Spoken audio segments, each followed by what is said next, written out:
In this UEFN video, I'm going to teach you how to get bubble chat inside of your island. First, if you don't already have an island settings in your top right of Outliner, you can get one by typing it into the content browser. Inside of your island settings, type in bubble chat.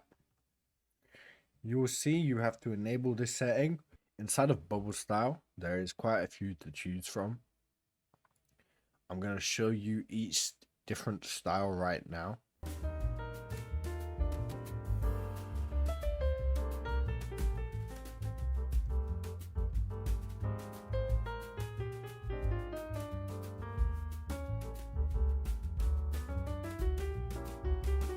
You can even make your own bubble chat style.